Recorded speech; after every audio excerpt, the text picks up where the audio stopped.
दोस्तों, क्या आपने कभी सोचा है कि ये ऑब्जेक्ट्स नाम का जो मेथड होता है जिसे हम हर एक क्वेरी में यूज़ करते हैं, जैसे कि objects dot all, objects dot filter, objects dot gate या ऑब्जेक्ट्स डॉट वॉट एवर, ये क्या होता है? दोस्तों, यही होता है मैनेजर। तो हर एक मॉडल में ये ऑब्जेक्ट्स नाम का जो मैनेजर होता है वही रिस्पॉन्सिबल होता है सारे डेटाबेस ऑपरेशन करने के लिए। तो सबसे पहले हम जानते हैं कि क्या हम इस मैनेजर को रीनेम कर सकते हैं या नहीं। तो हम इस मैनेजर को रीनेम करते हैं। records equal to models dot manager. बस इतना ही आसान है इस ऑब्जेक्ट्स नाम के मैनेजर को रीनेम करना। एक बार हम टेस्ट कर लेते हैं। मैंने सेल अपनी ओपन कर ली। यहाँ पर मैं इंपोर्ट कर लेता हूँ from books dot models import book. तो आप देख सकते हो मैंने यहाँ पे बुक नाम का जो मेरा मॉडल है उसे इंपोर्ट कर लिया है। और अब मैं यहाँ पे क्या करूँगा, book dot records dot all, और मुझे मेरी सारी बुक्स मिल जाएंगे। और अगर मैं इसको ऑब्जेक्ट्स से ट्राई करना चाहूँ तो ये मुझे एरर देगा, है ना, एरर देगा, क्योंकि अब हमने क्या कर दिया है, रीनेम कर दिया। तो अब आपके दिमाग में सवाल आ रहा होगा कि आखिर इस मैनेजर क्लास का हम क्या यूज़ कर सकते हैं। तो दोस्तों, जैसे कि मैंने बताया कि यही मैनेजर होता है जो सारे डेटाबेस ऑपरेशन के लिए रिस्पॉन्सिबल होता है। तो हम इस मैनेजर क्लास के दो यूज़ कर सकते हैं। सबसे पहले हम एग्जिस्टिंग मेथड होती है जैसे कि dot all, dot gate, dot filter, उनको ओवरराइड कर सकते हैं। दूसरा हम यूज़ कर सकते हैं कि हम अपनी नई मेथड्स बना सकते हैं। आइए देखते हैं कैसे। सबसे पहले हम बात करते हैं ओवरराइडिंग दी एग्जिस्टिंग मेथड्स। तो सबसे पहले हम ओवरराइड करते हैं डॉट ऑल को। तो मैं यहाँ पे क्या करता हूँ, एक क्लास डिफाइन करता हूँ जिसको मैं नाम दूंगा बुक डॉट मैनेजर। हम एक नया मैनेजर अपने बुक के लिए डिफाइन कर रहे हैं और मैं इसे देता हूँ डॉट मैनेजर। और मैं यहाँ पे क्या करता हूँ, डिफाइन।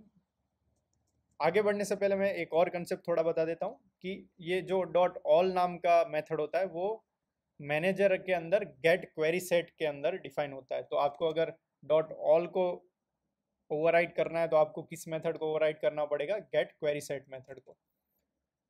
तो ये गेट क्वेरी सेट नाम का मेथड होता है जो कि मैनेजर के अंदर होता है, वही हर एक मेथड जो डॉट ऑल होती है, जो डॉट फिल्टर होती है, डॉट गेट होती है, उसके लिए डेटा लाता है। तो अगर हम इसको ही ओवरराइड कर दें तो डॉट ऑल ऑटोमेटिकली ओवरराइड हो गया, राइट।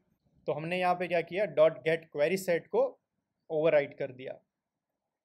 किस तरीके से ओवरराइड किया, super dot get query set dot filter is active equal to true. मतलब कि सारा डेटा जो हमें मिल रहा था पहले गेट क्वेरी सेट के अंदर, उसके अंदर अब हमें इज एक्टिव ट्रू वाला डेटा ही मिलेगा। तो आप यहाँ पे देख सकते हो इज एक्टिव ट्रू होगा तो ही हमें वो डेटा मिलेगा।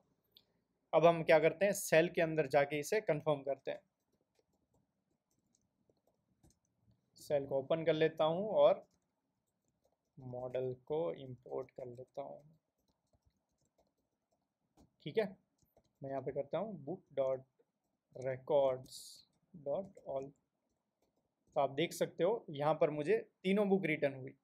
लेकिन अगर मैं इस बुक मैनेजर को यहाँ पर असाइन कर देता हूँ, हमने ये नहीं किया था। तो आपको क्या करना है, अपने रिकॉर्ड्स नाम का जो हमारा मैनेजर जो हमने डिफाइन किया था उसको इस मैनेजर से पॉइंट कर देना है। तो वापस से मुझे क्या करना पड़ेगा, सेल को एग्जिट करना पड़ेगा और वापस मैं मॉडल को इंपोर्ट कर लेता हूँ और मैं यहाँ पर डॉट ऑल प्रिंट कराता हूँ। अब आप देखो दोस्तों, दो ही बुक रिटर्न हुई हमें। तो इस तरीके से हमने क्या किया, जो बुक 1 थी वो इज एक्टिव फॉल्स थी, वो बुक हमें नहीं मिली। तो हमने डॉट ऑल को क्या कर दिया, ओवरराइट कर दिया इस तरीके से कि हमें डॉट ऑल करने पर इज एक्टिव ट्रू वाले रिकॉर्ड्स ही मिले जो डेटाबेस के अंदर हो। अब हमें बुक 1 चाहिए तो भी हमें नहीं मिलेगी कभी भी। अगर मैं इसको रिकॉर्ड्स डॉट गेट करता हूँ और आईडी इक्वल टू 1 डालता हूँ तो मुझे नहीं मिलेगी। तो गेट क्वेरी सेट को ओवरराइड करने का ये सबसे बड़ा डिसएडवांटेज है कि अगर यहाँ पर से वो फिल्टर आउट हो रहा है तो हमें और कोई भी मेथड में नहीं मिलेगा वो डेटा। अब हम देखते हैं कि हम अपना कस्टम फिल्टर कैसे बना सकते हैं। तो मैं यहाँ पे अपना कस्टम फिल्टर बनाऊंगा एक्टिव रिकॉर्ड्स का। तो मैं यहाँ पे लिखता हूँ डिफाइन एक्टिव रिकॉर्ड्स, जो हमें सिर्फ एक्टिव रिकॉर्ड्स होंगे वही रिटर्न करेगा। तो हमें ये पूरा क्वेरी सेट ओवरराइड करने की ज़रूरत नहीं है, हम एक अपना नया फिल्टर डिफाइन कर लेते हैं जो हमें क्या रिटर्न करेगा, एक्टिव रिकॉर्ड्स। तो हम क्या करते हैं, self dot get query set dot filter और is active equal to true. इसको मैं हटा देता हूँ अभी के लिए। आई होप कि आपको आइडिया आ गया होगा।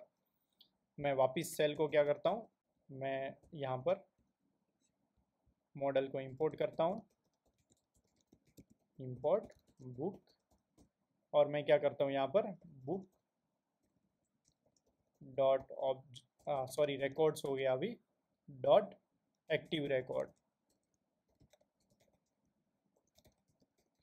इसको मैं कॉल करता हूँ रिकॉर्ड से। यहाँ पे हमारा थोड़ा टाइपो हो गया और आप देखोगे कि मुझे 2 बुक रिटर्न हुई। तो इस तरीके से हमने अपना एक कस्टम फिल्टर बना दिया यूजिंग दी मैनेजर। तो आई होप कि आपको आइडिया आया होगा कि मॉडल के अंदर एक मैनेजर होता है और वही मैनेजर होता है जो रिस्पॉन्सिबल होता है सारे डेटाबेस ऑपरेशंस के लिए, और उसे हम ओवरराइट या फिर कस्टम मेथड को लिखने के लिए यूज़ कर सकते हैं। मिलते हैं अगले वीडियो में, तब तक के लिए अपना ध्यान रखिए।